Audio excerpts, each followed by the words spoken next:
o presidente Lula sancionou a lei que criminaliza o bullying, ou seja, torna o bullying crime, que não era crime.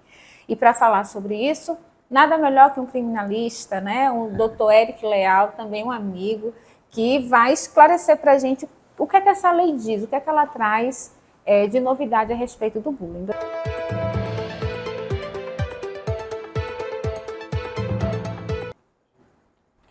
Oi, gente, Direito ao Ponto está de volta depois de um recesso forçado. Eu precisava concluir o curso de Direito e o TCC me deu um trabalho. Parei, fui aproveitar as férias depois, comemorar a formatura, mas estou aqui de volta com um tema bem pertinente, que é bullying. A gente começa agora, em fevereiro de 2024, novo ano letivo, as escolas estão retornando. Infelizmente, o bullying é uma prática mais frequente nas escolas que em outros lugares, que também pode acontecer em outros lugares. E tem uma novidade a respeito do bullying, que é agora em 2024, janeiro, o presidente Lula sancionou a lei que criminaliza o bullying, ou seja, torna o bullying crime, que não era crime. E para falar sobre isso, nada melhor que um criminalista, né? O doutor Eric Leal, também um amigo, que vai esclarecer para a gente o que é que essa lei diz, o que é que ela traz de novidade a respeito do bullying. Doutor, seja muito bem-vindo ao Direito ao Ponto. Muito obrigado, Celane. Um prazer estar aqui. O que é o bullying, doutor, de acordo com a lei, que é a Lei 14.811, de 2024? Isso, a Lei 14.611, ela torna o bullying crime.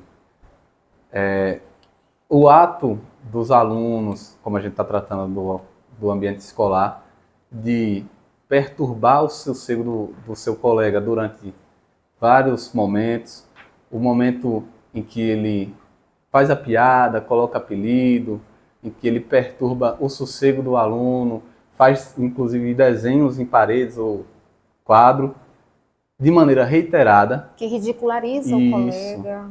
De maneira que acaba trazendo constrangimento para o seu colega de turma ou de colégio, acaba trazendo uma perturbação a ele, e isso é o bullying. Entendi. O bullying, doutor, ele pode ser também, ele é só verbal ou ele pode ser físico também? Sim, o bullying pode ser físico, verbal. A gente tem elencado vários tipos de bullying. Há o moral, há o virtual, há o sexual, há o verbal. Então são vários tipos de atitudes que podem ser cometidas pelos infratores, porque, como em geral são menores, eles não cometem crime. Isso. Então, de maneira reiterada, eles praticam esses atos e isso se enquadra como bullying. Não há só a questão do aluno que ofende de maneira reiterada, porque há, infelizmente, uma confusão, e que essa confusão permeia a mente da população, em que acha que qualquer tipo de violência é bullying, o que não é. E é importante a gente entender quais são os tipos de bullying, porque muitas vezes o coleguinha lá faz alguma brincadeira discriminatória com o outro e acha que aquilo não é bullying, né? Exato. Acha que é apenas um comentário, vamos dizer, porque é isso mesmo, é a verdade. Mesmo que ele venha falar alguma coisa que seja verdade a respeito do outro, mas se ele fala num tom pejorativo, com ironia, com deboche, já é. E isso é repetidas vezes, não é isso, doutor? Exato. Já é o chamado bullying. Exatamente. E o que não é bullying, né? Porque, assim, em escola, gente, acontece das mais variadas coisas. É verdade. E é importante a gente saber também o que não é o bullying para não confundir. Isso. O que não é bullying? O bullying não é um episódio único, não é um episódio esporádico, seja quando o aluno põe um apelido em alguém, suponhamos, alguém de pele mais escura. Seu pretinho. Isso não é bullying. Alguém que é mais gordo. Seu gordo. Uma vez, isso não é bullying. Mas se a prática for reiterada, de maneira sistemática, dia após dia, não precisa ser dia após dia, fique claro, mas que seja algo frequente. Contínuo, não é, doutor? Isso é o bullying. Não é bullying se for algo que aconteça vez ou outra, se for algo que aconteceu uma única vez, isso não é bullying. Agora, o que é interessante é que esse tipo de comportamento já acontece há muito tempo, né? Desde quando o mundo é mundo. Isso. Infelizmente, tem aquele que gosta de perturbar, exagera e tá ali, enquanto o outro, às vezes o outro não reage, né? Então, ele acaba, a não reação do outro, muitas vezes serve como um alimento para aquele que faz. Ele não reage, vou continuar fazendo, né? Ele é um bobo, enfim. Agora, isso sempre aconteceu e esse nome bullying é novidade, é um nome chique, né? Verdade. De onde veio esse termo bullying, doutor? Como é que surgiu essa história aí de bullying, né? Dessa nomenclatura? Sim. A nomenclatura surgiu nos anos 90. Havia já uma pesquisa de um sueco, não me recordo muito bem o nome dele, mas desde os anos 70 ele já estudava esse fenômeno de agressões, de perturbação, de violência no ambiente escolar de maneira corriqueira. E aí, depois do episódio que aconteceu em Colômbia, ou, aliás, em Columbine, fique claro, essa nomenclatura foi adotada. O nome vem do inglês, que é de perturbar, que é de ameaçar. E aí, o bullying, me permite um adendo. O do inglês, bullying, é quando está acontecendo de maneira frequente, está no infinitivo, está no gerúndio, na verdade. O bullying, então ele vem acontecendo de maneira frequente, vem de ameaças frequentes, de violência frequente, de perturbação frequente, de tirar o sossego do aluno, do colega frequentemente. Entendi. De acordo com a lei, quais seriam as práticas, os comportamentos que caracterizam o bullying, que ajuda, por exemplo, o professor a perceber que aquele comportamento de Joãozinho é um comportamento de bullying com outro colega? Quais seriam essas práticas? O senhor já falou algumas, né? Sim. A ameaça, quando você percebe que o aluno, de maneira frequente, ele ameaça o colega de classe, ou que ele perturba e está fazendo pressão, está coagindo seu colega de classe, a gente consegue perceber ali, de maneira implícita, que há o bullying.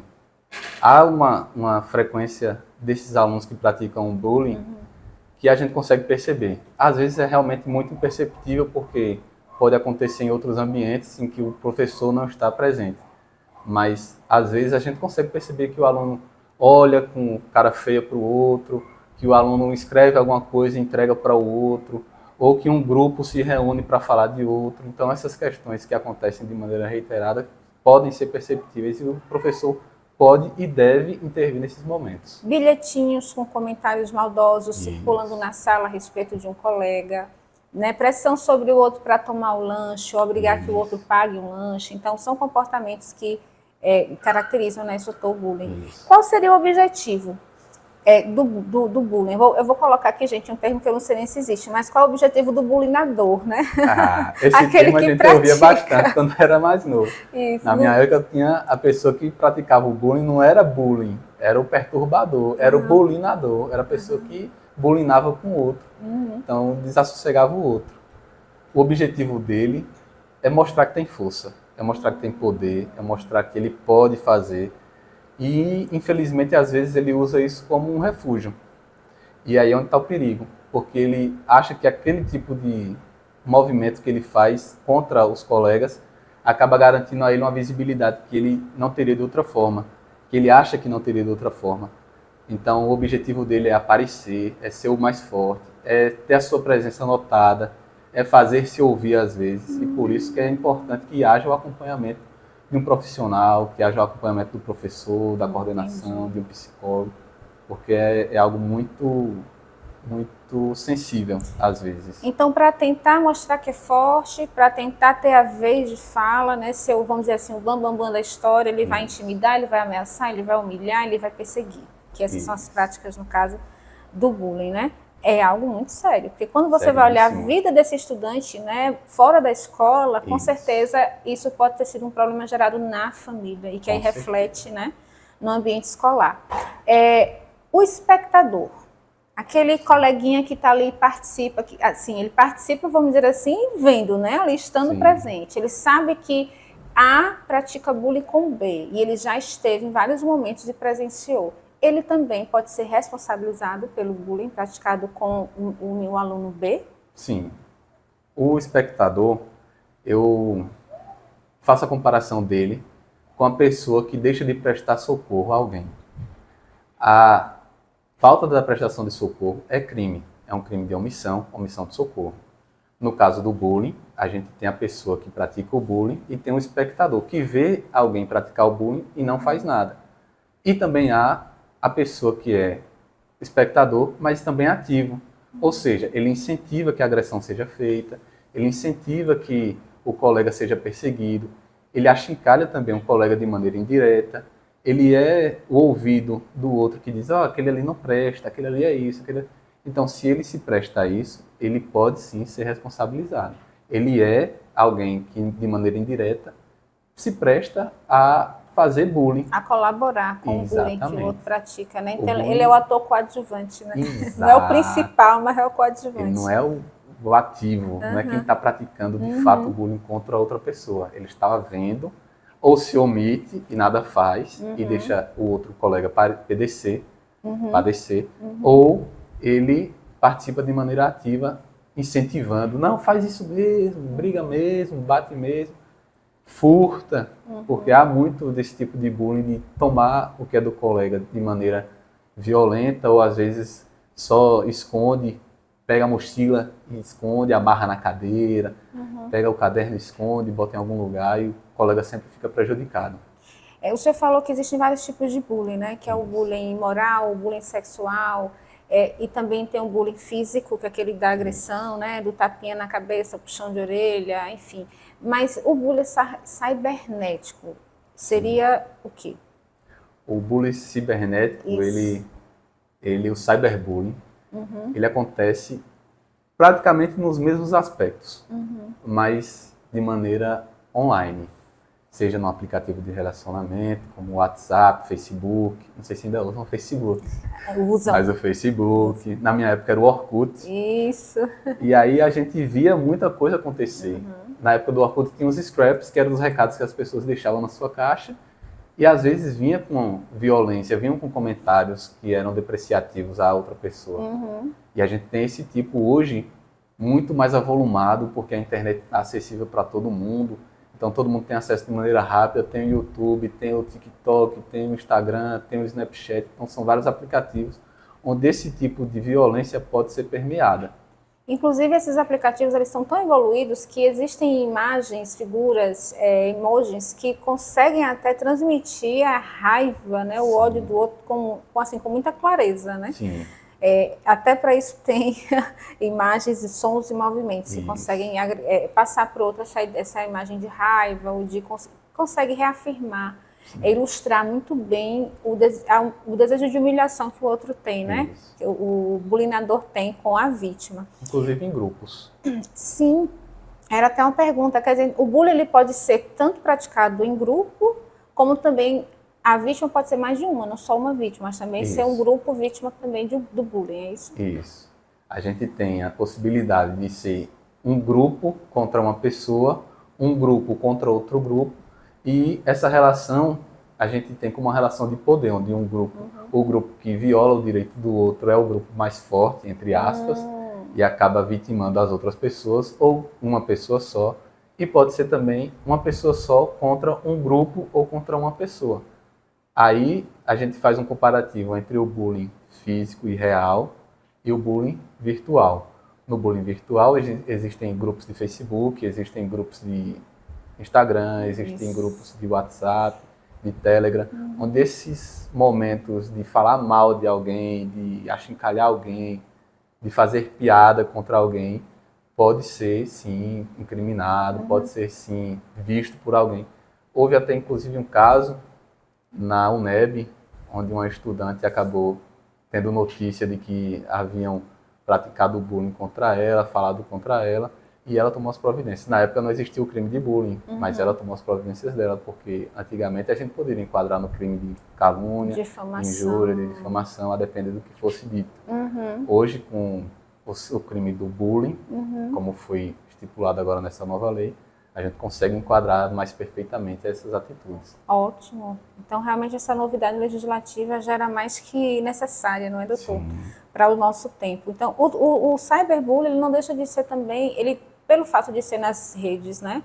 nas mídias, ele não deixa de ser tão violento quanto o presencial, porque o alcance dele é bem maior, né? Exatamente. Ou seja, imagine ofensas reiteradas nas redes sociais, uma perseguição acentuada ali, contínua, alcança um número, né, vamos dizer assim, calculáveis até de pessoas, porque você pode printar. Há aqueles que ainda fazem esse trabalho de printar, de reproduzir, de achar graça, de gostar, de botar lenha na fogueira. Verdade. Por aí vai. Doutor, qual seria a punição? A gente, como o senhor mencionou no início da entrevista, na escola a gente tem menores de idade, né, que não cometem crime, mas ato infracional análogo a bullying, né, a crime tal. O que é que acontece? Tanto com o agente, aquele que pratica o bullying, né, seja ele uma pessoa só ou um grupo, que tipo de punição essa nova lei traz? Quando a gente vê o bullying presencial, o bullying físico, que eu trato como o bullying do mundo real, a pena é um pouco menor. Haja vista a discrepância que há da divulgação, da disseminação das informações do mundo físico para o mundo virtual. No mundo físico a gente consegue ter uma mensuração do quanto essa notícia correu, apesar dela correr bastante. Então, o crime do 146A é praticar esses vários fatores de achincalhar, de perseguir, de maltratar, de fazer várias coisas. E a pena é de multa, simples. Não é uma pena grave. Você pode pagar, você pode fazer várias outras coisas para se livrar da punição. Já existe a maneira qualificada, que é o cyberbullying, o crime virtual, onde a pena é bem elevada. Já tem uma pena de prisão. E essa pena de prisão, querendo ou não, eu acho que é a medida certa. Gente, isso é mais sério do que a gente imagina, porque recentemente eu sou também da educação e eu recebi aqui a notícia que os alunos da escola fizeram no Instagram fofoquinhas, underline, pá, botou o nome da escola. Isso é muito preocupante. Muito. Porque a gente não sabe quem está por trás, né? E qual o perfil, muitas vezes, ou melhor, a gente não sabe a intenção. A gente acredita que não é das melhores, inclusive a gente já está observando, né? O fofoquinhas do underline do colégio lá. Mas é por aí que o bullying acontece, são nesses contextos que a difamação, que a calúnia, que a injúria também, ela se manifesta. Porque, se eu estiver errada, doutor, me corrija, mas o bullying, ele não vem sozinho, o crime de bullying, né? Por exemplo, não é só dar um tapinha na cabeça ali todos os dias que você passa, pressionar para tomar o lanche, ou forçar a pagar o lanche, piadinhas, bilhetinhos, desenhos, enfim. Mas também, junto com o bullying, vem a difamação. Isso. Junto com o bullying vem a calúnia, né? Isso, doutor? Isso. A injúria também. Isso. Podendo até se enquadrar em injúria racial muitas vezes. A gente tem hoje a equiparação da injúria racial com o racismo. Então é um crime imprescritível, é um crime inafiançável. Então a pena deve ser equiparada. Infelizmente, esses crimes acontecem, são frequentes e a gente nem sempre está atento a perceber. Mas as vítimas muitas vezes percebem, são vitimadas dia após dia, são achincalhadas dia após dia, depreciadas dia após dia e têm o seu psicológico muito, muito danificado, muito abalado. Elas não conseguem às vezes dormir direito, não querem mais ir para a escola, têm déficit de aprendizagem, não tem mais interação como deveria ter. Baixa autoestima. Isso. Uma criança, quando a gente vê a criança no ambiente escolar, duas coisas a gente espera. Que ela aprenda e que ela faça amizades. Exatamente. O ambiente escolar é propício para que a criança se desenvolva enquanto sociedade, desenvolver relações humanas. Mas no meio do bullying, infelizmente, a criança acaba perdendo a amizade, acaba perdendo o aprendizado, acaba o gosto perdendo muita pela coisa. escola, né? De escola, Exatamente. De aprender. Então, o risco de ansiedade, depressão, baixa autoestima, baixo rendimento, como o doutor colocou muito bem aqui, baixo rendimento escolar. Doutor, o que a gente escuta, é menor de idade dá em nada. É isso mesmo. Qual é a punição? Né? Como é que fica a situação do agente? Dá. A gente tem isso no imaginário da população de que não, é de menor, não pode ser responsabilizado, não responde por nada. Quando na verdade há responsabilização sim, não vai ser pelo Código Penal, vai ser pelo ECA. O ECA vai discriminar que há responsabilização, inclusive podendo os pais serem responsabilizados pelo ato que o filho cometeu, porque há uma responsabilização indireta aí. O pai é o responsável direto pelo filho, o filho é responsável pela agressão que cometeu contra outra pessoa. Então o pai pode ser responsabilizado também. Há até uma jurisprudência de que o pai estava na presença quando o filho cometeu bullying e o pai foi responsabilizado, tendo que pagar uma multa pelo filho. Então há pena sim. O crime não vai ser cometido, porque é um ato análogo, vai ser a analogia, a gente vai aplicar o crime na sua proporção para o ECA e o menor vai responder sim. Inclusive, numa dessas palestras que eu fazia nas escolas, os alunos tinham essa percepção de que não, eu não vou responder por nada. Eu digo, vem cá, você acha que não vai responder por nada? Tem certeza? Tenho, eu sou de menor. Eu digo, olha, você não vai responder pelo crime de injúria, você não vai responder pelo crime de ameaça, você não vai responder pelo crime de difamação, nem de calúnia. Mas você vai responder por ato análogo a tudo isso que você pratica. E eles ficaram assim, meu Deus, é verdade, com certeza recai sobre o papai ou mamãe, né? Exatamente. Ainda tem isso. O papel da família é muito importante, tanto para coibir quanto para ensinar. Doutor, como enfrentar o bullying? Que dicas, que sugestões o senhor deixaria para quem nos escuta? Professor, pai, mãe, ou até um aluno que esteja nos vendo, que dica o senhor dá para a gente aprender a enfrentar o bullying? Vou dar algumas dicas muito importantes que eu acredito que sejam imprescindíveis para combater o bullying. A primeira é boa relação dentro de casa. O relacionamento familiar é extremamente importante na construção da pessoa, do cidadão, do homem, da mulher que vai para a sociedade. Ninguém cria seu filho para ficar dentro de casa. Em algum momento da vida ele vai ter uma relação humana, vai ter interação, e nesses momentos de interações é que ele vai ter que mostrar o que ele aprendeu. Então, a primeira coisa é acompanhe seu filho dentro de casa, veja o que ele vê, assista o que ele assiste, acompanhe o que ele ouve. Infelizmente hoje músicas sobre violência, vídeos sobre violência, tudo isso muito acessível, seja no YouTube, seja no TikTok, seja onde for. Esses aplicativos fornecem muita coisa e às vezes os pais não têm o acompanhamento e perpetuam às vezes até a agressão que eles sofreram dos pais, passam para os filhos vão passar para os filhos. E reflete na escola. Exatamente. E quem peca com isso é o pai. A responsabilidade é dele. Quem sofre é o colega, que não tem nada a ver, que tem uma criação diferente, que está ali para aprender, que está ali para criar interação e se evoluir enquanto ser humano. E acaba perdendo bastante. A segunda dica é, escola é ambiente de aprendizado e de relação. Coordenadores, professores, psicopedagogos, qualquer pessoa que tenha relação interna dentro da escola tem responsabilidade sim. A escola pode ser responsabilizada, inclusive, pelo que acontece dentro dela.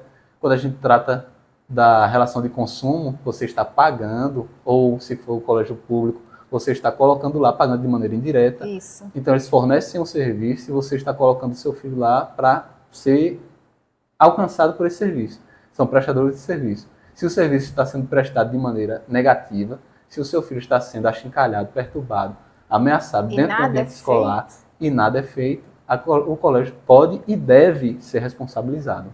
Olha aí, gente, quantas informações valiosas. Se liguem, galera da educação. Para a gente encerrar a entrevista ótima, gente, estou amando essa entrevista de hoje. Curte, comenta, compartilha essa informação. Por favor. Isso que o doutor falou, salvo engano, se eu estiver errada, me corrija, doutor, está na lei que foi sancionada em 2015, que é a Lei 13.185, que também faz referência ao bullying. Eu gostaria até, para finalizar, que você explicasse para a gente qual a diferença entre as duas leis. A lei que fala do bullying lá em 2015, a 13.185, com a de agora de janeiro de 2024, que é a 14.811.